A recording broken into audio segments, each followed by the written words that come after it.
Hello everybody, it is March 17th. Happy St. Patrick's Day. I'm sitting here, of course I'm sitting in the car waiting to pick my daughter up from daycare. But I just wanted to follow up. It's been a week since I started my second set of locks. So far I'm liking them.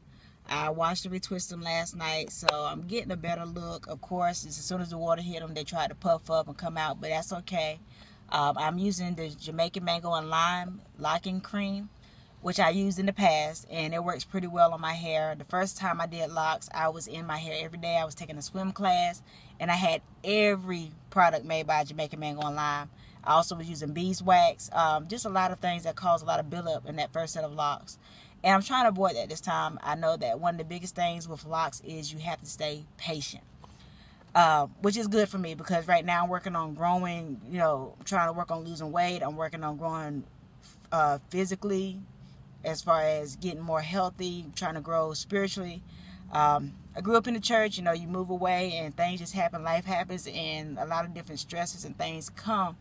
And it's time for me to really get back focused. Everybody can say they're Christian, everybody can say they believe in God, but are you living and walking what you preach? And I want to make sure that I'm doing that. There's enough challenges on my daily basis that I really just need some guidance through, and what better guidance than through His Word.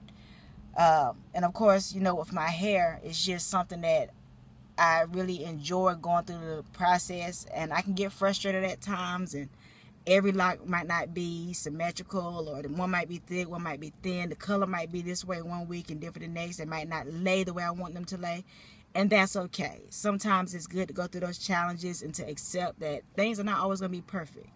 And what better representation of that than my hair? Each lock is going to represent something different to me. I know even on my last locks, I had 3 favorite locks. For whatever reason, I just love the way, the thickness of one, the curl at the end of the other, and one was split.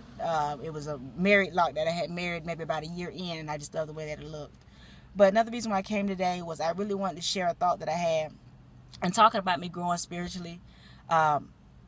I've been going to this Bible study for the past few weeks at this church, and it's called Primetime Bible Study, and it's senior citizens, which is fine. And I went there last week, and they accepted us with open arms and stuff. Of course, they say, we have regular Bible study on Wednesday, and I'm like, yeah, but I just want to come to something, I just want to get involved in. They've accepted me with open arms. They're so happy to see young people coming to the Lord, and I'm telling them, I have a home church. I'm just trying to do something just to get refreshed and refilled during the week. Because, with life, and especially working as a psych nurse, you got to have some Jesus. You got to stay prayed up dealing with some of those people. And just dealing with people in general. You don't know what people's intentions are. You don't know who's praying against you. And you just want to stay refreshed and refueled so you can get through the week. And one of the challenges that's been crossing my mind is there's this lady there that I believe is the wife of the guy that teaches the Bible study. And last week my husband went with me. Oh, you young people, oh, you poor kids, you have a child and stuff. And I told my husband, I said, I believe this woman thinks we're a lot younger than we are. I don't think she realizes that we both graduated college, that we both are pretty well established professionals, that we have a child that was conceived after we were married. And, all the things that they expect young kids to do too early, so that they can say, oh, well, you should have did that, you should know better, the word says this. It's not that. Well, today she came up, she spoke, she was real pleasant. Hey, how you doing? So you're just going to be coming to Bible study on Tuesdays? Right now that's what's working out, and I'm going to try to make it a Bible study on Wednesday nights, because I work Thursday, Friday, Saturday to Sunday morning. Well, why can't you make it to church?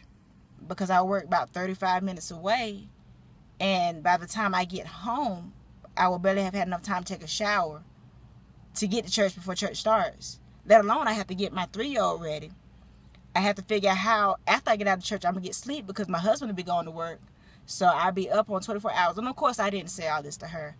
I just said, I'm going to do my best. I'm going to try to make it. Just keep me in your prayers.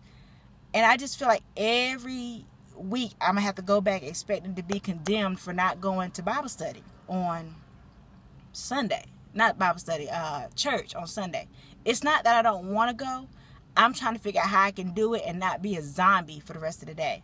With a 3-year-old running around, I have to be wide awake because she can get into so much so fast.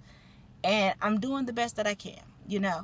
And it just crossed my mind. You know, the guy in the Bible study teaching today, he said that a Christian's worst enemy is another Christian.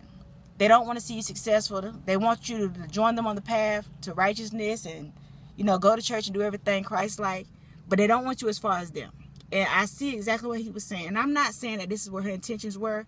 But for me to be somebody that's dealing with these stressors, that's trying to do better, and to be feeling like I'm being hit with these questions every time I come, it can be enough to deter somebody. But not me. I'm going to keep going back because I'm not there for anybody else. I'm there for me so that God can work on me spiritually. But it just crossed my mind that, you know, you go to church and they recognize new members and they recognize new visitors. And it's supposed to be a celebration. It's supposed to be a welcoming experience, not a pity party. Don't take pity for me. You don't know what I'm going through, if I'm going through anything at all. You don't know if I'm just showing up, if I'm trying to get acquainted with the church, if I'm trying to find a new home church. You don't know anything about me, so don't assume. Just pray for me. Take me in with open arms. Love me. And, you know, make this a good experience for me and my family. And I'm just thinking, you know, I'm sure that there are people that are out there that are struggling with life, that are trying to do better and trying to grow, that are going to church.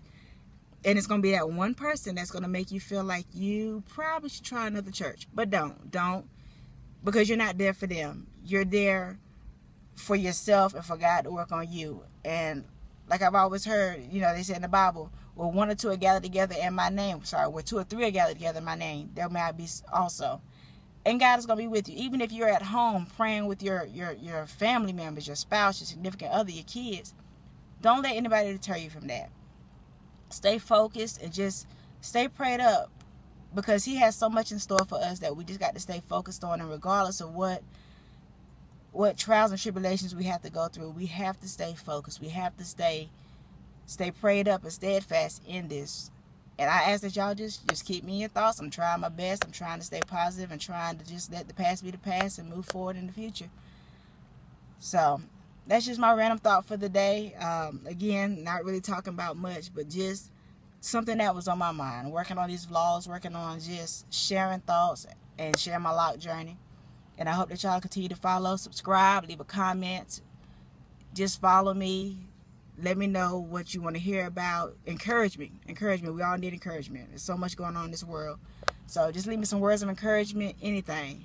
And catch you next time.